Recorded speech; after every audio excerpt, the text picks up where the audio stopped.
Bonjour à toi, bienvenue dans Monstrueusement Humain, c'est la fille de Joie. Bienvenue dans ce dernier volet de la série Si j'osais dire mère qui devait être la série de l'été et qui va tout compte fait prendre fin en ce début d'année en plein hiver. Ce dernier témoignage, j'ai évalué s'il était cohérent. Et puis je me suis dit que, bien sûr, il avait là toute sa place parce que ce dernier témoignage, eh bien, c'est le mien. Et qu'en fait, pour tout avouer, eh bien, lorsque j'ai créé le podcast Monstrueusement Humain, j'ai longtemps hésité avec, en parallèle, un podcast uniquement autour de la maternité, parce que j'avais envie de révéler ce que vivaient les femmes dans leur maternité ou leur choix de non-maternité. J'avais envie de révéler tous ces dialogues, ces ressentis et porter ça au monde, bien que ça ne collait pas avec l'image totalement mystifiée que cette société porte encore sur les mères. Alors je me suis dit que, bien sûr, je devais honorer cette série et honorer tous les témoignages des femmes qui m'ont fait confiance, qui se sont exprimées courageusement, humblement, vaillamment, pour soutenir eh bien, cet acte politique qui était de participer à l'effondrement de ces normes transmises et de sniper ces injonctions tacites liées au rôle de mère.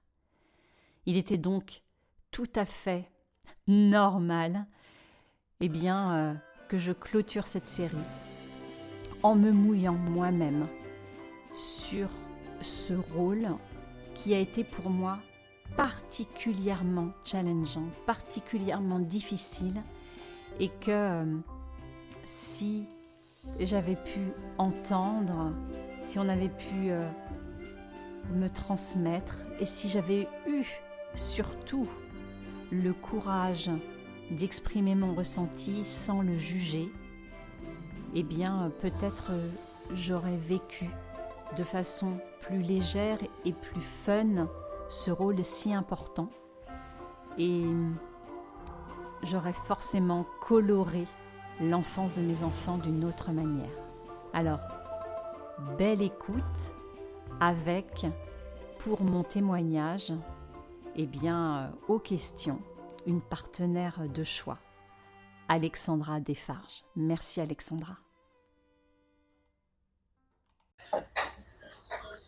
Bonjour Audrey. Bonjour Alexandra. Comment vas-tu?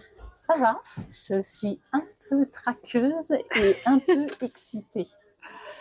Alors Audrey, aujourd'hui, en fait, moi j'ai le plaisir d'être avec toi pour que tu nous parles de la série que tu as lancée qui s'appelle Si j'osais dire mère, qui est née du talentueux podcast Monstrueusement Humain. Oui.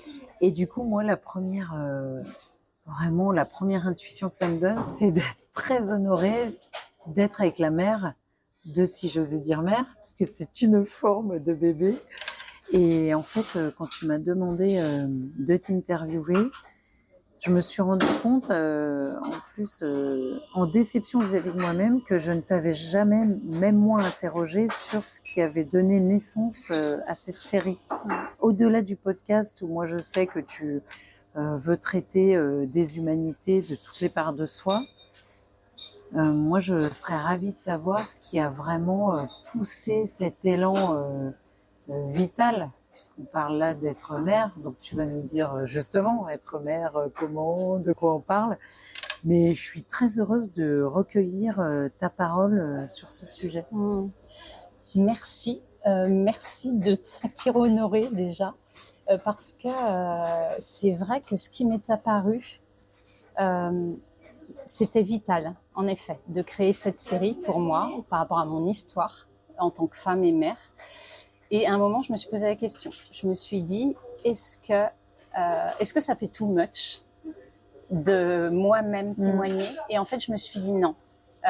C'est important que toutes ces femmes, parce qu'en fait, pour le coup, j'ai plus en plus de femmes qui me font signe, que toutes ces femmes qui osent franchir une étape, qui osent porter leur voix et qui, pour le coup, me suivent, eh bien, il faut que je puisse clôturer en osant moi-même et comme pour aussi clôturer peut-être une part de ma vie et avancer digne. Tu vois, le terme qui me vient, c'est avancer dignement. Parce que quand tu dis, moi, ce qui me questionne, c'est quand tu dis, toutes ces femmes qui osaient, c'est que à l'origine de l'origine, avant de donner la parole à ces femmes, ça veut bien dire que toi, tu t'es rendu compte qu'il y avait un sujet quand même. Oui. Enfin, et c'est ça qui m'intéresse de me dire, si tu te souviens ou s'il y a un moment précis qui te vient en tête ou par rapport, parce que là, on parle bien de maternité. Alors, on sait, vu toutes les femmes que tu interviews, qu'il y a plein de façons de la vivre. Mais moi, j'ai la sensation que tu es allé chercher justement les recoins qu'on n'ose pas dire de chacune, qui du coup sortent des idées préconçues. Ce qui me fait me dire, ça veut dire qu'un jour, tu t'es rendu compte qu'il y a la théorie et puis la pratique. Et du coup, ce qui m'intéresse, c'est à quel moment dans ta vie il y a eu cet effet de te dire ça. Est-ce que c'est vraiment démonstrueusement humain? Tu t'es dit, il y aura une part liée au féminin, à la maternité, ou au fil de l'eau, est-ce qu'il y a des choses qui t'ont frappé ou des rencontres où tu as pris conscience que il y avait vraiment un sujet, y compris du coup chez toi? Ouais. Alors, quand j'ai créé Monstrueusement Humain, quelque part, ça vient du même endroit. Ça vient d'un endroit de toute façon de honte. Et je porte beaucoup la honte. Et aujourd'hui, c'est OK de l'assumer, c'est OK de le transformer.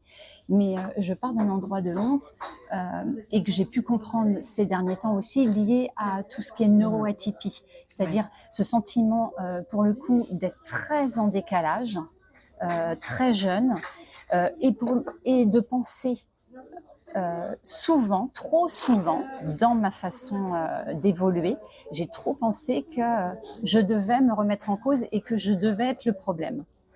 Et donc, Monstrueusement Humain est né de ça, de dire ça suffit, je porte ma voix et quelque part, qui même me suive ou qui se reconnaîtra trouvera du baume au cœur. Et en fait, si j'osais dire mère, je ne me suis pas dit, quand j'ai construit Monstrueusement Humain, il y aura une série. Ok. Pas du tout. Mais je portais en moi, et je l'avais rencontré au fur et à mesure dans mon évolution personnelle et professionnelle, que des fois, j'osais cette petite phrase pour décomplexer des femmes que je sentais sur une ligne de crête. Et qu'en fait, je me permettais de dire « oh là là », par rapport à la maternité ou quelque chose d'un peu osé, d'un peu politiquement non correct. Et je voyais les femmes tout à coup qui soufflaient et en fait me regardaient avec ce truc de « ah, vous savez, ah merci, merci d'oser ça parce que… » Merci d'oser dire ça parce que je me suis sentie monstrueuse, pas normale, mauvaise mère. Et en fait, je me suis dit, ce truc-là que j'ai rencontré moi, en fait, on est plein. Et ça suffit, en fait, d'être honteuse de ça. Parce que c'est humain. Et qu'en fait, là, moi, je parle souvent de ce mythe de la mère, de la Vierge Marie, qui est très mystifié, même auprès, moi je le vois, auprès d'amis, auprès de personnes proches de moi. Je vois que le mythe de la mère on a envie, on veut surtout pas le faire descendre. Ramène toujours à la mère. Voilà, et on veut pas le faire descendre, tu vois, il y a un truc de piédestal et tout. Et moi, j'ai envie de ramener l'humanité au cœur de ça. Pourquoi ? Parce que moi, devenir mère, ça a été presque dramatique. C'est quelque chose, j'ai décidé, la maternité, j'étais au collège que déjà je me disais quand j'aurai des enfants. Mais je pense qu'il y avait quelque chose chez moi qui était de l'ordre de comme si je devais faire mieux ou racheter Mm. quelque chose qui n'avait pas été voilà, forcément Mais ça, tu bien en avais vécu. déjà conscience? Non, ça, Au c'est collège? l'analyse que tu fais Non, maintenant. là. Ok. Mais en Ouais. tout cas, quand je suis devenue mère, ça a été hyper Toi, violent tu pour moi. voulais. En fait, Alors, raconte-moi, ce que je voudrais, c'est Ouais. que tu me racontes, Ouais.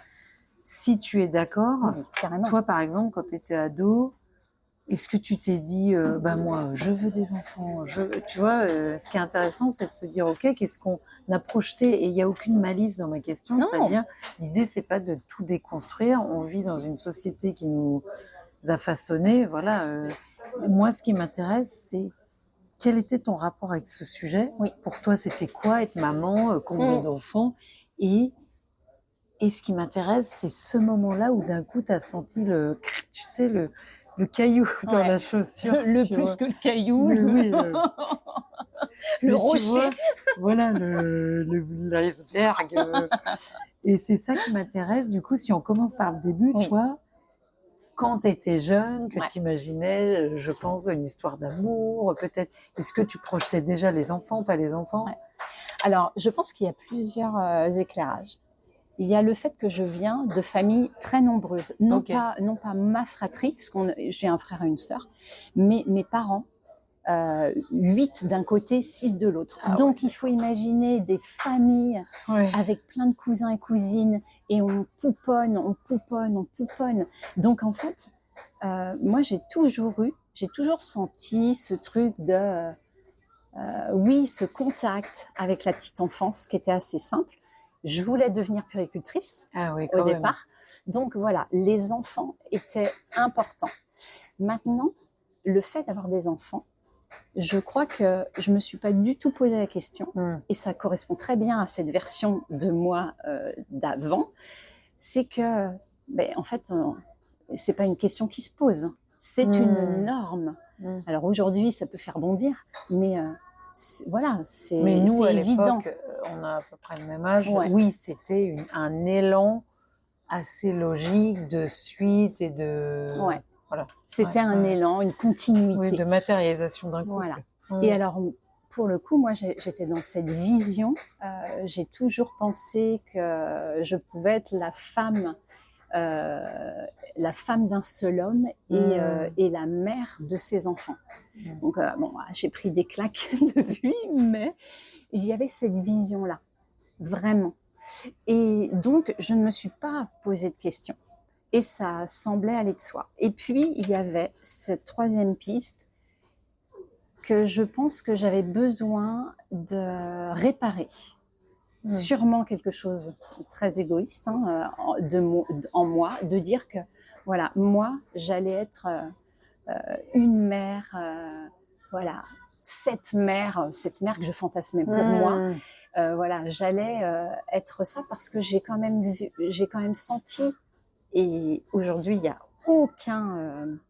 aucune animosité par rapport à ça, mais j'ai senti, moi, enfant, d'être de trop, d'être gênante, parce que voilà, c'était compliqué, je pense, pour ma maman. Je viens d'une lignée où voilà, ma grand-mère est un enfant illégitime. Il y a eu aussi de la violence, et donc pour le coup, je le dis aujourd'hui, mais il y avait un truc qui devait me driver de moi, je vais être cette mère aimante et moi, je vais réparer. Voilà le contexte. Et du coup, c'est quoi l'instant de la faille? Le moment où, schlac, quel est ce moment où, si tu te souviens, parce que ça naît, tu as complètement raison, ça naît d'avant Monstrueusement Humain, et en plus, tu es trop bien placée, Audrey, pour savoir que les autres ne sont qu'un miroir. Donc, toutes ces femmes que tu as interviewées t'ont amené aujourd'hui à poser ta voix sur ce sujet, qui est une chose qui était déjà sans doute là, tu vois. Clairement. Et est-ce que tu te souviens de cet instant où là, tu t'es dit, waouh, entre qui je suis à l'intérieur et qui je crois que je dois être là, il y a un clac. Ouais. Eh bien, je pense que de toute façon, la vie est extrêmement enseignante et bien faite. Mon premier enfant, alors, mes 3 enfants sont des enfants hypersensibles, voilà, neuroatypiques. Et en fait, mon premier enfant, ça a été une bombe dans ma vie. C'était un enfant qui ressentait tout à 2000%, qui, pour le coup, ça explosait. Tout était explosion. Donc, explosion dans la joie, l'excitation, mais explosion quand ça n'allait pas. Et en fait, il me mettait en difficulté. Parce que, comme moi, j'arrivais... Toi, tu étais contenue et lui... Voilà. Moi, je m'étais disciplinée. J'avais fait tout pour correspondre et tout. Et en plus, je suis l'aînée de ma famille. Donc, voilà. Et lui, il venait, mais comment on dit, un chien dans un jeu de quilles. Et donc, quand ça n'allait pas, c'était tout à coup des gros mots qui sortaient, mais tout petits. Une intelligence. Une forme de violence quand même. Ouais. En tout cas, un truc lourd qui... Ouais. Et donc, qu'est-ce qui se passait? Je me sentais impuissante. Ça renvoyait une image, mais en fait... elle ne sait pas élever son enfant.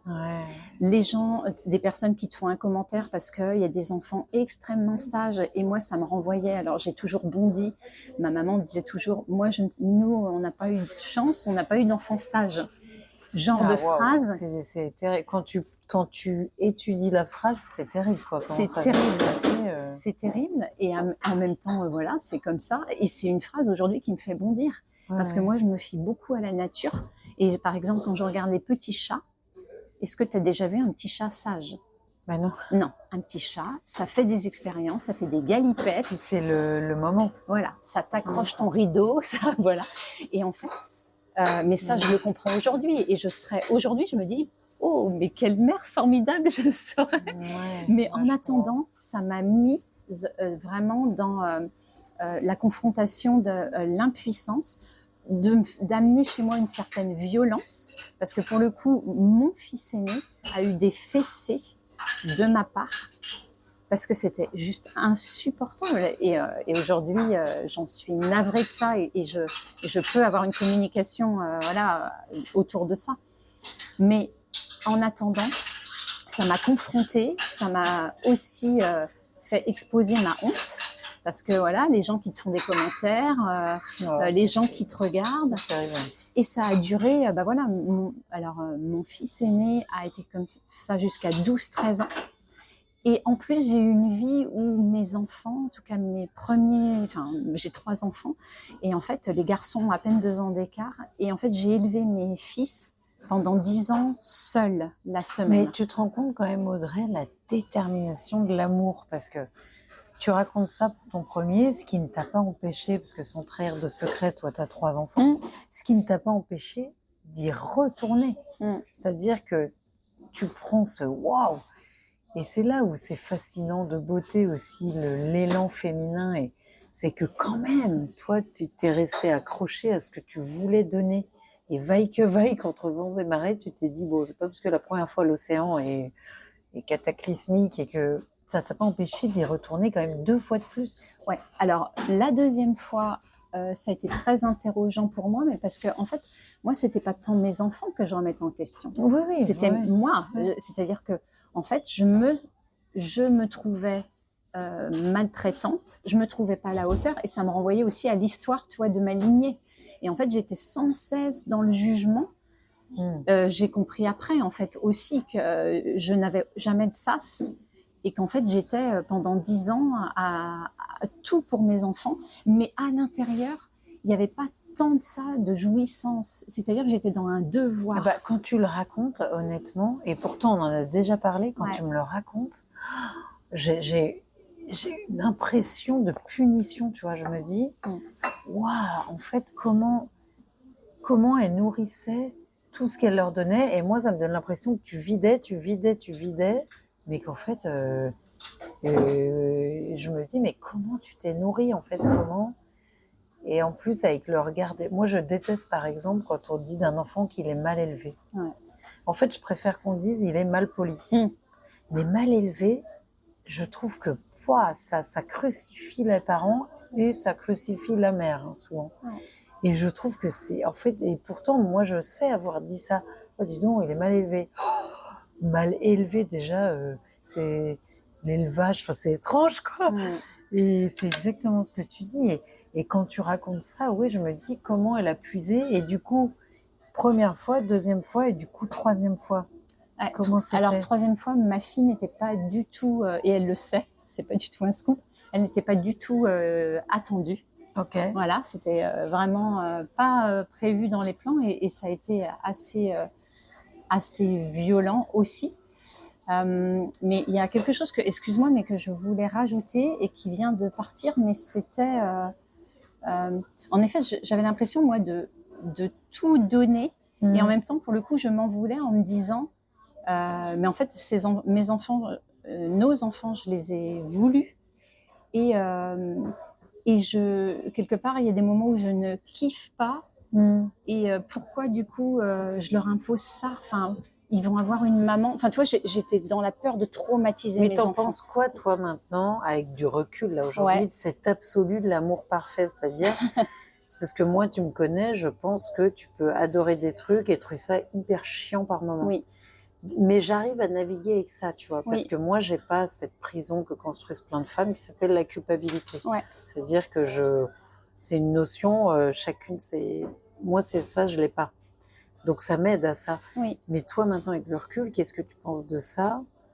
Bah, justement, que oui, tu peux les aimer profondément et par moments, ça peut être pénible. Est-ce que ça s'est équilibré ou est-ce que tu as toujours cette intransigeance d'amour de Non. te dire non, il faut que ce soit le kiff, faut que.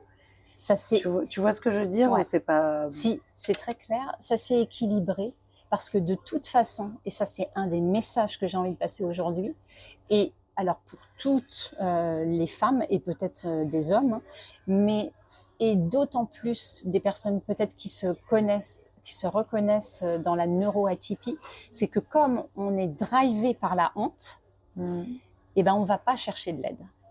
C'est-à-dire que pour le coup, moi, j'écoutais, je suis hyper curieuse, j'ai toujours besoin de savoir et tout. Donc j'allais chercher des Mais quand tu dis moyens. de l'aide, tu penses à quoi? Par exemple, d'aller parler, de partager. d'aller trouver des personnes qui m'auraient dit, et tu sais quoi, c'est juste normal. Ouais. Et je me serais sentie, pour le coup, j'aurais pu m'identifier. Oui, je comprends. Ça annule la honte parce qu'en fait, il y a ces gens qui te disent non mais tu m'étonnes que t'en aies marre.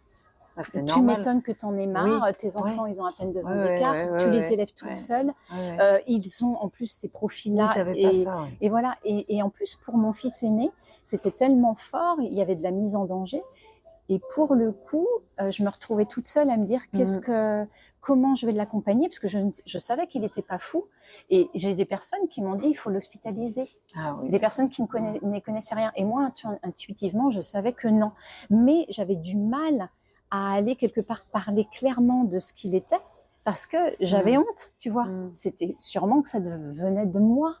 Donc voilà. Et aujourd'hui, c'est un des messages, c'est de dire, vous savez quoi, pas forcément auprès de vos proches, parce que les proches, on sait bien, Puis, on se fait de l'effet, on n'a pas forcément le recul et tout, mais allez vous adresser à, je sais pas, des associations, des espaces. Mais même des copines, ou des copines d'école, même des femmes qui ne sont pas forcément tes amies de l'intimité, mais parfois ça fait rigoler les mamans qui discutent devant l'école. Ouais. Mais je peux te dire qu'à mon avis, c'est des soupapes de libération, parce qu'elles disent toi aussi t'as pas dormi, chez toi aussi il y a des poux et t'en peux plus, et chez toi, en fait, tu déposes. Vu que tout ce qui ne s'exprime pas s'imprime, bon bah là au moins tu débarrasses le plancher. Ça résout pas, on est d'accord, tout le quotidien. Mais ça veut dire que ça, intuitivement, c'est sans doute ce qui a un peu accompagné la série, si j'osais dire mère. Oui. Alors je sais pas si c'est le bon mot, c'est pas une communauté, mais c'est rompre la solitude des mots et de ce que chacune vit pour qu'on puisse se dire ah oui bah elle aussi, ah bah oui elle aussi. Et en plus moi à titre personnel, ce que je trouve génial dans ta série, c'est vrai, c'est que parfois tu écoutes certaines femmes et tu te dis ah ouais, j'aurais pas pensé ça d'elle, tu vois. En fait ah ouais, donc elle aussi, alors qu'elle peut incarner à mon image un truc impactant, solide. Et c'est ça moi que je trouve génial dans ta série. Parce que par exemple, toi, on pourrait penser que vu que tu lances cette série, tu es hyper à l'aise sur le sujet, tu veux juste, tu sais, faire un recueil Et moi, je trouve ça génial que tu puisses dire, non, moi aussi, d'une certaine couleur et d'une certaine manière, ça s'est agité chez moi, en fait. Carrément. Et moi, c'est ça que je veux réhabiliter à travers cette série. Quand je dis que c'est un acte politique, c'en est un. Hein. C'est le suicide maternel est en hausse dans les premières années d'une mère. Les burn-out sont en hausse. Ça suffit, en fait. Ça suffit d'entretenir. Et tu sais, on parle des réseaux où on met que le beau sur les réseaux et tout ça. Et ben moi, je trouve que de toute façon, cette image de mère, même avant les réseaux, elle était déjà toute toute clinquante, surtout. Et donc, je trouve que ça permet de soulager cette série, cette parole, ça permet de se soulager quand on en parle, ça permet de soulager celles qui écoutent, se décomplexer et de se dire, ouais, en fait, nous sommes d'abord des êtres humains. D'accord ? Avant d'être une maman, nous sommes des êtres humains et nous sommes traversés par plein de paradoxes et que l'amour, eh ben, j'ai envie de te dire, c'est comme le couple, hein, c'est pas toujours piou-piou, c'est hyper confrontant et c'est un chemin qui permet de se rencontrer. Parce que, alors moi, je suis persuadée que être parent, pour chaque enfant vient éveiller ou gratter chez toi un petit truc. Bien dynamité. Ou dynamité. Voilà. Et ça, j'en suis persuadée. À un moment ou à un autre, ton enfant se révèle devient un révélateur d'une part. Et souvent, c'est pas forcément la part que tu as. Tu sais, on dit communément que quand tu règles pas, ça c'est une autre forme de pression, quand tu règles pas un sujet, la vie te le ramène constamment. Ouais. Bon, bah, effectivement, quand tu n'as pas encore compris, l'enfant, c'est la version XXL du je te ramène le camion de déménagement, quoi. Ouais.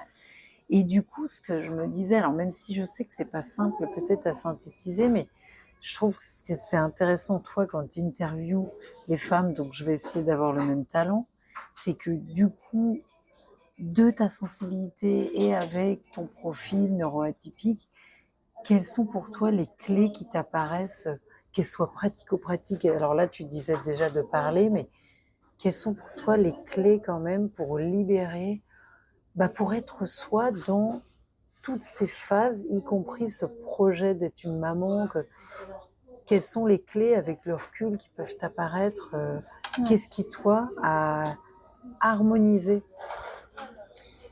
Moi, je dirais, alors j'ai compris, et d'ailleurs je l'ai d'autant plus compris en t'interviewant, moi le driver du fun ou de la joie, du plaisir, on avait parlé du plaisir.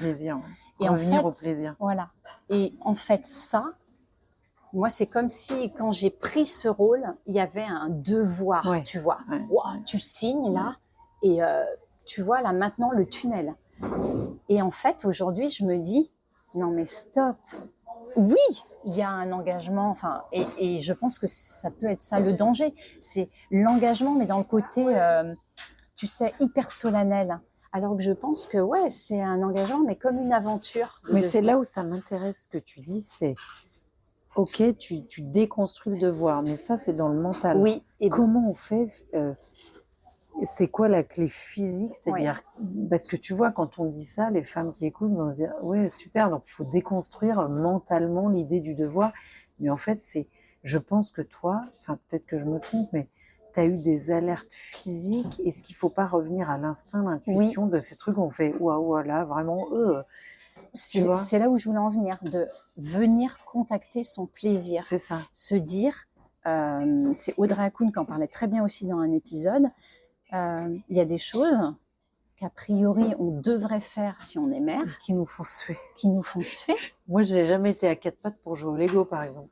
Et ben voilà.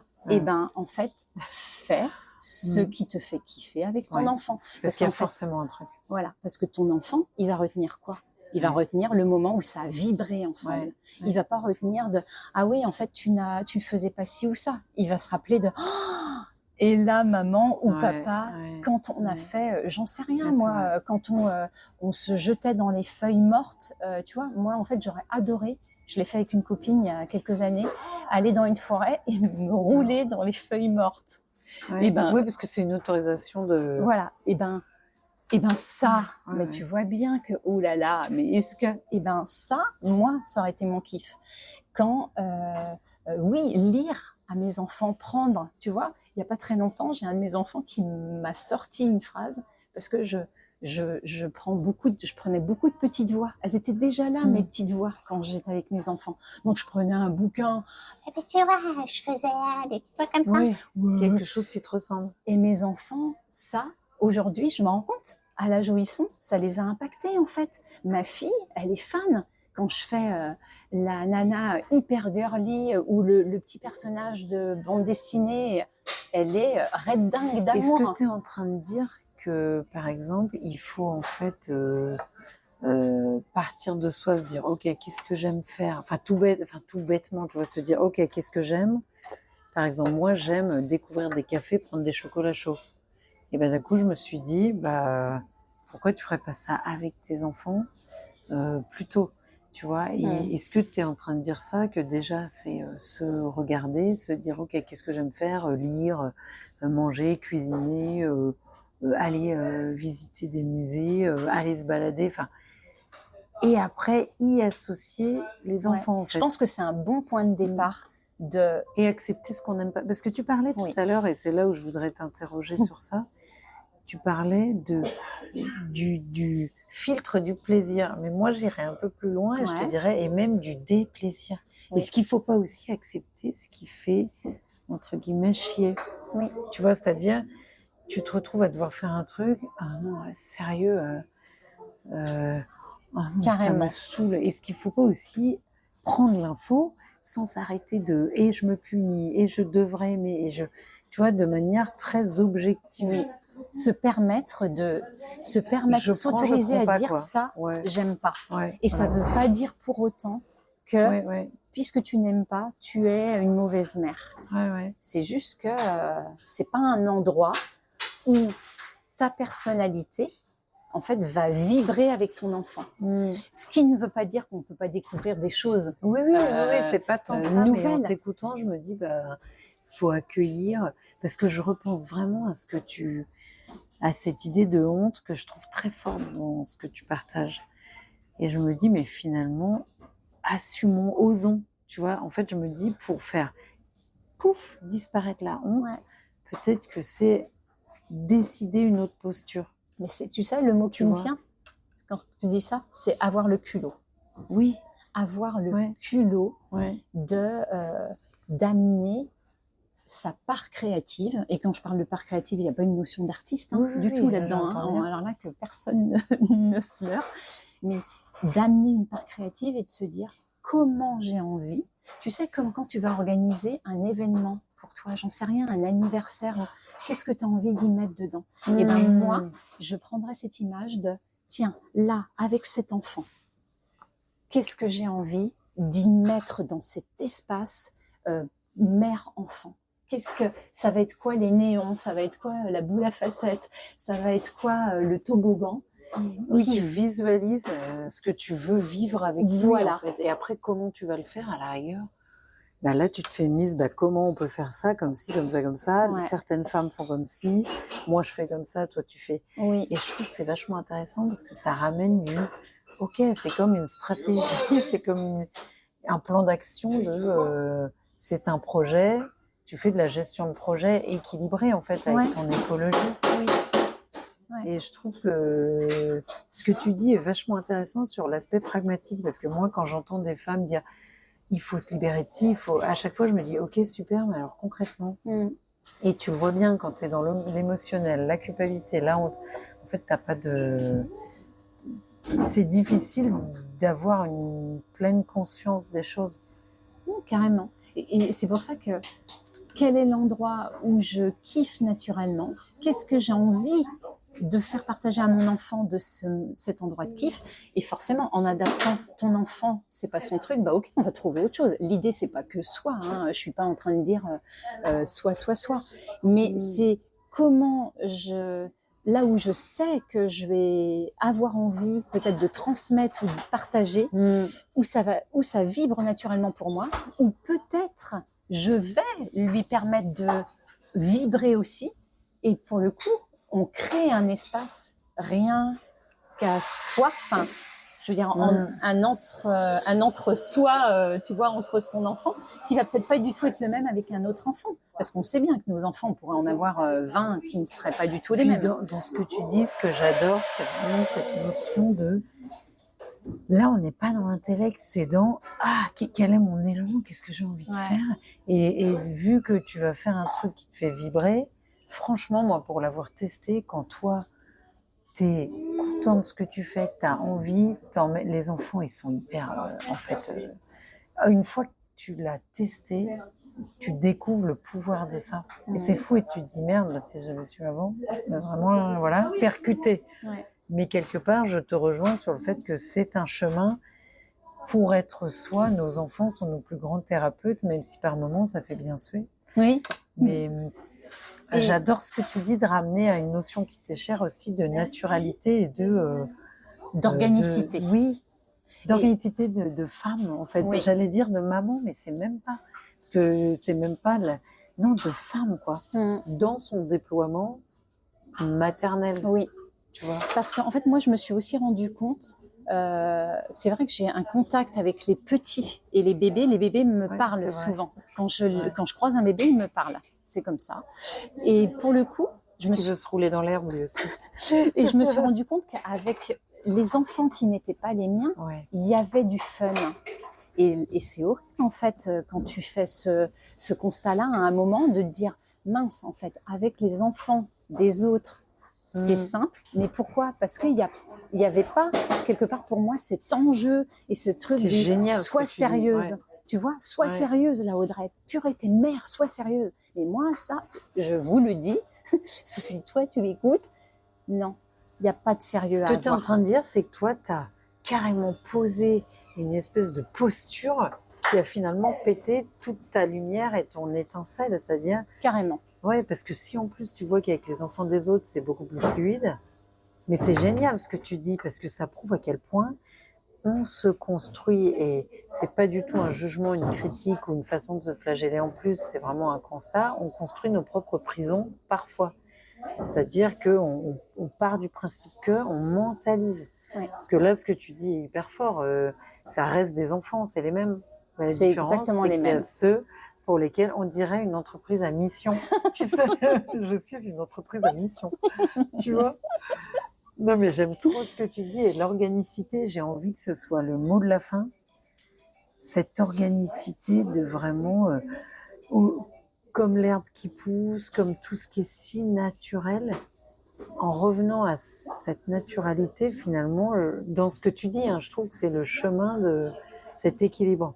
Ouais, parce que vraiment, et en plus c'est mon univers aujourd'hui, c'est vraiment de faire recontacter cette joie qu'on a en nous. Et je parle pas de forcément la grande joie hyper fun et tout, mais cette joie. Et je crois que quand on veut bien aller vers cette créativité-là, cette organicité en nous, ben en fait, notre enfant, il nous tend cette passerelle vers l'émerveillement, tu sais, vers le fameux instant présent, tout est c'est beau, tu vois, tout est simple. Et en fait, si on veut bien revenir à ça, en fait, on rejoint très facilement notre enfant, qui est celui que l'on a mis au monde, mais aussi notre enfant. Enfin, tu vois, je trouve que ça permet de matcher nos enfants, notre enfant intérieur et celui qu'on a livré au monde. Et de nourrir cette joie, en fait, cette joie simple, et d'avoir cette vibration entre nous. Et je pense que ça, c'est quelque chose qui diffuse dans nos enfants, au cœur de nos enfants, c'est de nous avoir senti vibrer, en fait. Tu vois, tout à coup, c'est papa ou maman, il n'est pas ci ou ça. Et tout à coup, c'est l'image de cette vibration qu'on a été à un moment, de cette joie, de ce rayonnement. et point en fait. Et j'ai envie de dire, on n'a même plus besoin de leur dire grand-chose. Enfin, tu sais, on dit souvent qu'on dit beaucoup de choses, en fait, ils retiennent pas ce qu'on dit. Non, mais ils nous regardent et ils perçoivent. Voilà, c'est ce qu'on incarne, enfin, tu vois. Et voilà. Et en fait, je me dis, aujourd'hui, c'est très rigolo parce que aujourd'hui, là où j'en suis, il y a vraiment cette notion de, tu vois, aimer, accepter tous ces jeux et de se foutre la paix et de revenir à cette joie en nous. Et je pense que dans ce rôle de parent, on pourrait vraiment partir dès le départ. Et je sais que c'est pas forcément simple, donc parlons-en, allons vers les autres pour en parler. Mais on pourrait tout de suite connecter à, en fait, être parent, c'est ultra sérieux, mais en fait, on peut jouer très sérieusement. Ouais, c'est ça. C'est ça, et en plus, ce que tu dis, et on clôturera là-dessus, me fait prendre conscience à quel point, en plus, la vie est unique dans son passage. C'est-à-dire qu'on n'est là qu'une fois. Et je me dis, waouh, elle a raison, Audrey, adoptons notre modus operandi, tu vois, parce que tu ne seras qu'une fois la mère de tes enfants, de ces sur enfants-là, cette vie-là de petits humains. Ouais. Et en fait, tu te dis, bah mince, c'est quand même dommage d'aller se calibrer sur d'autres trucs alors que c'est maintenant. Et ben merci, parce qu'en tout cas, la joie dont tu parles, elle est venue me chatouiller le ventre et j'étais très heureuse de t'entendre. Merci infiniment pour tes partages. Merci Alexandra d'avoir joué avec moi. À bientôt. D'avoir joué avec moi, j'adore. Voici mon humble participation à cette série qui prend fin. Et ce que j'avais vraiment envie de te transmettre de tout mon cœur et de toutes mes tripes, c'est que ton ressenti n'est jamais à juger. Ose en parler. Autorise-toi et peut-être même tu feras beaucoup de bien en décomplexant d'autres personnes. Trouve tes zones de fun ou retrouve-les pour qu'elles te rendent créative et te mettent en joie et dans l'envie, bien sûr, naturellement, de partager avec ton enfant. Nourris ton envie, ose et assume ton propre modèle d'incarnation de mère. Que cette organicité soit ta boussole, qu'elle te permette d'être véritable, vibrante, authentique, furieusement toi et tellement contagieuse pour ton enfant. Pour lui insuffler ce trésor qui n'a pas de prix, l'envie et l'agilité pour lui de se dire oui naturellement dans sa vie présente et future.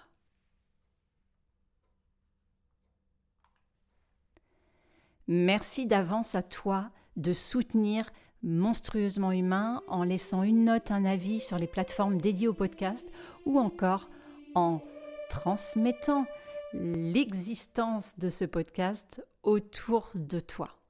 Et puis, l'univers Monstrueusement Humain s'est agrandi avec cette volonté de soutenir, de faire jaillir et rayonner l'expressivité de chacun individuellement ou collectivement, à travers des interviews pour les pros et les artistes pour soutenir et mettre en lumière leur univers, mais aussi des espaces d'immersion pour faciliter l'expression collectivement et enfin les conférences spectacles interactives afin de se réunir et de contacter cette vibration puissante pour oser s'exprimer et rassembler nos humanités. Tu trouveras toutes les références en dessous de l'épisode. Sur ce, belle année 2026 à toi.